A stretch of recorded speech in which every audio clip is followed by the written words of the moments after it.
Trust me guys, I love birthdays, and this says a lot considering that I'm talking about a fictional Italian. Mario is a big franchise, and it is also code word for Nintendo's moneymaker. So of course they want to go all out for his birthdays. Where would they be without that fat plumber? Mario. About every 10 years, Nintendo will do a big birthday for Mario, and by big, I mean whatever they feel like. The first time they ever went all out for Mario's birthday was in 2010 for his 25th anniversary. For this anniversary, they announced a limited edition Super Mario All-Stars game. What the hell were they thinking? Super Mario All-Stars is one of the worst decisions I've ever seen a company make, and this is Nintendo. So for those who don't know, Super Mario All-Stars is a Super Nintendo game released in 1993. They sold a 17-year-old game for $50. But that's not even the worst part about this. Later on, they re-released Super Mario All-Stars on the Super Nintendo to also include Super Mario World. Do you know which version of the game they released for the Wii? That's right, the one without Super Mario World. You see, releasing a collection with 4 old games on it for $50 is okay, but 5 is way too much. You may think, they can't just release this for $50, and I'll have you know, yes they can. But don't worry, they also threw in a Super Mario Bros. History booklet and soundtrack. Man, I'd pay for that booklet alone. The booklet is about 25 pages long. I will say, it's awesome to see some of the behind-the-scenes looks on how they went to design the games, but $50 is $50, and you could buy a brand new Wii game for that money. And if you really want to see what's on that booklet,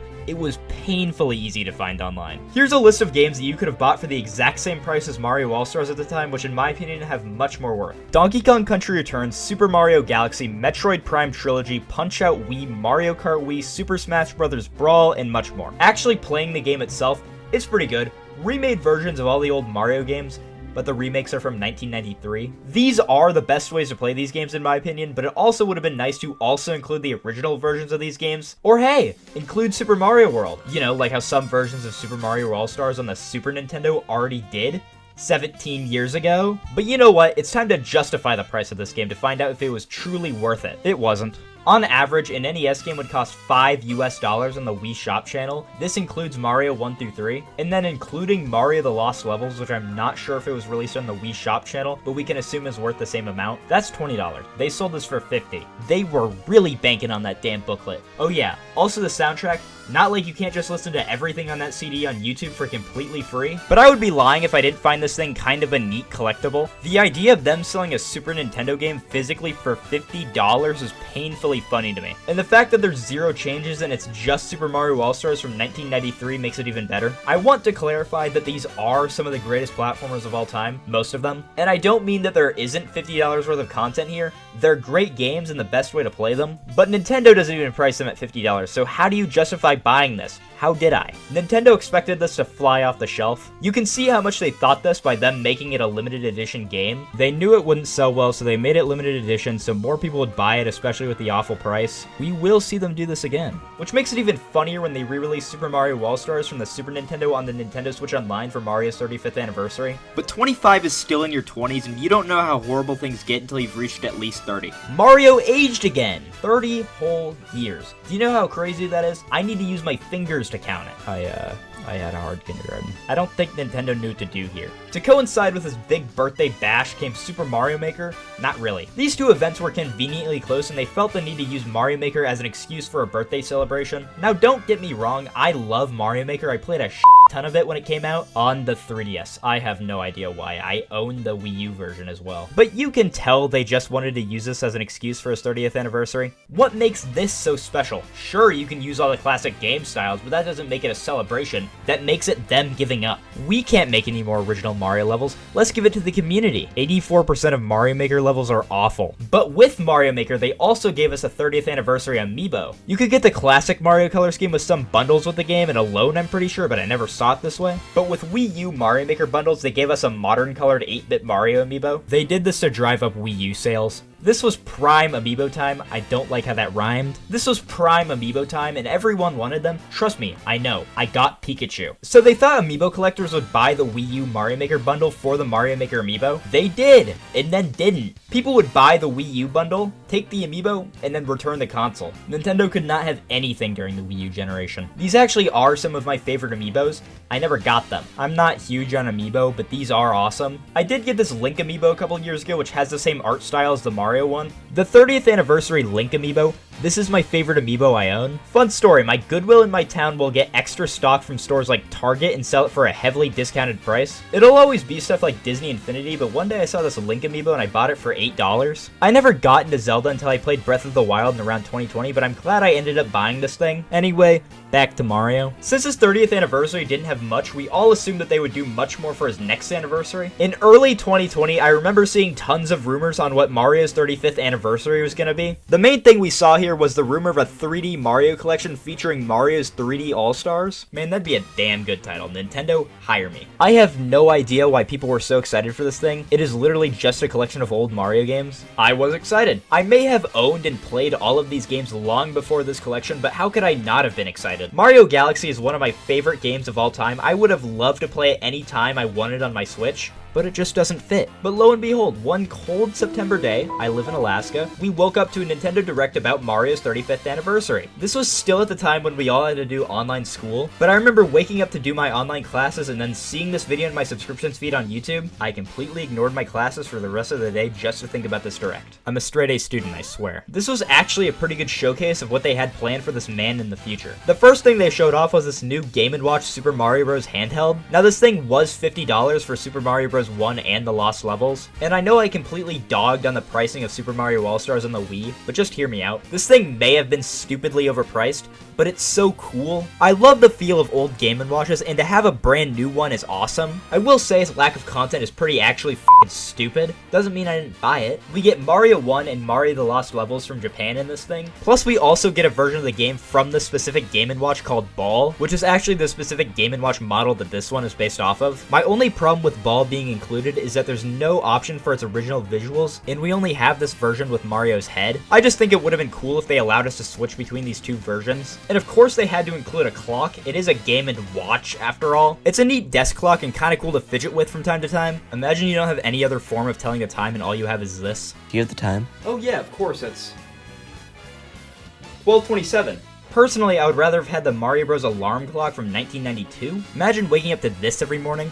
Wake up! It's time to leave Dreamland! The next thing they announced in this showcase was a port of Mario 3D World from the Wii U. It was about damn time, and I couldn't have been more excited. It feels like they were gonna do everything but port Mario 3D World to the Switch. We got Captain Toad Treasure Tracker from the Wii U on the Switch, a spin-off of Mario 3D World. We even got a Super Mario 3D World game style in Super Mario Maker 2. I actually think it would have been pretty funny if this was one of the only big Wii U games they didn't port to the Switch, but at last, we got it. And this is probably one of, if not the best, Nintendo Switch ports we've received. They improved everything from the original in this version. They made the running speed slightly faster just to allow an even faster paced game. They even did simple things like coloring in the stamps from the original game, on top of adding an entire new game with this version. Bowser's Fury. I remember being very confused when this was first shown. It's a far cry from the original Super Mario 3D World, but it's actually really good. It uses the same engine as Super Mario 3D World, but uses it to create a completely different game. Instead of the platforming levels from 3D World akin to the 2D games, we got a game in the style like Mario 64 or Sunshine. I had a lot of fun playing through this originally, but I do have some tiny complaints. I don't think the controls of Mario 3D World work well in a 3D environment like this, but they do have some slight tweaks to make it better. And I think once you've played the first Bowser boss, you've essentially played the whole game because it's relatively the same the whole time. But I can't complain, it adds to the already great package of Super Mario 3D World on the Switch. I think if you're getting a Switch, this is definitely one of the first games you need to pick up in my opinion.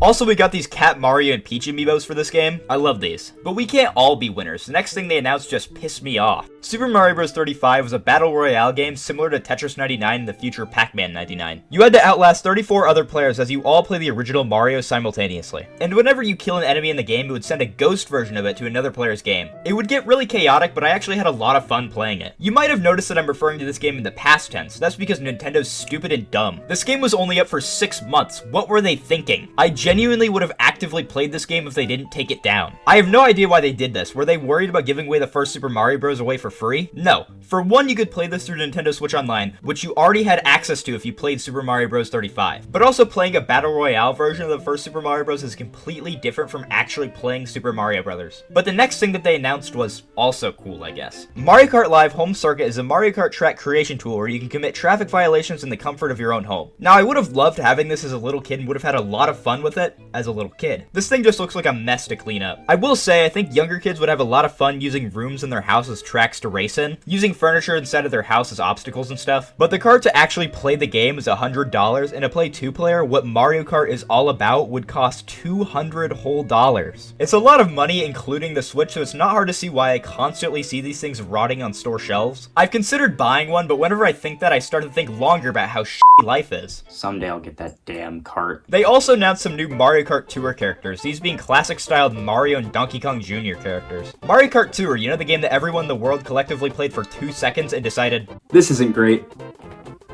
We also got this pin set, which you could win by doing certain tasks on the My Nintendo website. I got to the last thing on the list, which was to buy Super Mario 3D All-Stars digitally. I did not plan on buying the game digitally, so I gave up. Oh wait, spoilers for 30 seconds in the future. I meant Super Mario 3D All-Stars. Then we got Super Mario All-Stars from the Super Nintendo put on the Nintendo Switch Online. Oh boy, they didn't price it at $50. Oh yeah, then they announced Super Mario 3D All-Stars for the Nintendo Switch. A collection which includes games Super Mario 64, Super Mario Sunshine, and Super Mario Galaxy. Notice a distinct lack of Super Mario Galaxy 2. I always see people yelling about how Super Mario Galaxy 2 needed to be included, and I agree, but it's somewhat understandable why they didn't. They wanted to give you a way to play the core 3D Mario games on the Switch, and a sequel to Galaxy would have made it half about Super Mario Galaxy. That's not a bad thing. Nobody would have been like, I'm not buying this collection, there's too much damn Mario Galaxy. They didn't include Galaxy 2 because they were worried about giving us somewhat of a deal. $60 for 3 games that I already own. You may think, why would you buy this collection if there's nothing new? I actually pre-ordered it. It was available for 6 months until they removed it from the Switch eShop and it wasn't manufactured anymore. It's the same thing they did with Super Mario All-Stars on the Wii. They were worried it wouldn't sell well, so they made people scared they wouldn't be able to find it anymore. Super Mario All-Stars on the Wii rotted on store shelves for years, and now it's the same thing with Mario 3D All-Stars. I remember being so scared it was going to get hard to find once the buying period was over, so I pre-ordered the game. It got a small resurgence when the Mario movie came out, and it went slightly above ESRB price by like $10. Yeah, this game is really easy to get your hands on. In my opinion, it would have been a lot nicer if they at least made this look limited edition, like replacing the red on the Switch game case with gold. You may say, well, that would look stupid in a collection. Well, contraire friend, new Super Mario Bros. Wii has an ass red case and it sticks out like a sore thumb with my Wii games, and I love it for that. I would have liked for the game to feel special in some way, considering that it was only available for 6 months. And this game had a budget of a penny, chip, and used napkin. This is Penny and Chip, and say hello to used napkin. The menu to select the games is so bare bones, and they wanted it to seem like this game had a ton of content since you did pay $60 for it. They show the soundtracks for these games separately like these were a huge selling point, and I guess they were. They point these out like they were a big deal in its reveal. Do you guys want to know a life hack? If you want to listen to the music from Super Mario Galaxy without paying for Super Mario 3D All-Stars, listen to it on YouTube. Don't tell Nintendo I said that though. You know, if they wanted to throw in some extra content, they could have just as easily added Super Mario Galaxy 2 since they already went through the trouble of porting the first game, or gave us Super Mario 64 DS, or hell, even gave us Super Mario 3D Land. And yes, I know it would have been a little bit weird on Switch since it uses the 3D features of the 3DS, but it's completely playable without it. Just give us a little bit more content in this collection. When they said they remastered these games, I thought they meant they do a little bit more than just make them work better on the Switch. They changed some button icons in the games to make them make more sense on the Switch, which I liked. For example, on the title screen of Super Mario 64, instead of saying press start, it says press plus, which is nice. Or the flood controls show the Switch buttons instead of the GameCube buttons in Super Mario Sunshine. That's mostly it. No problem with doing that. It makes it much easier for new players to understand these games, but if these are the most notable changes, that's a problem. We got the more updated release of Super Mario 64, which is only released in Japan. This release patches glitches that speedrunners would use for certain techniques in this game, so this release is not popular with the speedrunning community. Super Mario Sunshine had some changes made to its controls, so now it doesn't use its original analog controls. The Switch doesn't have analog triggers. What were they thinking? Who knows? And Mario Galaxy was made to work with the Switch's gyro controls. I like the option of playing with gyro controls, but they're so touchy compared to the Wii sensor bar. I wish they added an option to use the right stick to control your cursor in the game, and instead use the D-pad to control the camera. My problem is that when I replay this game on the 3D All-Stars collection, using my cursor would get really annoying. I feel like it would move a mile with the slightest movement of my wrist, so I had to reposition it every couple of seconds. But still, playing these games on the Switch is so convenient. It's nice for people who don't have access to playing these games, and much easier than plugging in a Nintendo 64, GameCube, or Wii. So I really appreciate them making these games, especially Super Mario Sunshine, available, but they could have done a lot more. I remember some people saying that we could have gotten a much better version of Super Mario Sunshine, which I I agreed with, and then proceeded to show footage of the PC port of the game, which has completely different models and textures. Does anyone actually want this? Even though we probably won't get a new birthday celebration for Mario until he turns 40 or 45, we still get some cool stuff. Nintendo's been doing a lot more for Mario Day, March 10th. You see, it looks like the name Mario if you shorten the date. That's why it's called Mario Day. This year, they released a final trailer for the Mario movie on this day. They also released a special edition Nintendo Switch for it this year. Basically, it just had some dark red Joy-Cons and came with some Mario movie stickers. It also came with a choose your own game thing on it. What a great gift. A choice. And I expect much more will be done in the future for Mario Day. Alright, well that's just about all the things Nintendo's done to celebrate Mario's birthday. They may have done some smaller stuff in the past, but I couldn't find it. But I will say, in about 2 years, it'll be Mario's big 40th anniversary, and that's pretty old. I'm telling you, they need to add a cooldown for his running in the next game and have him say, "Damn, running makes my back hurt because I'm in my 40s. They could revise that line a little bit, but you get the message.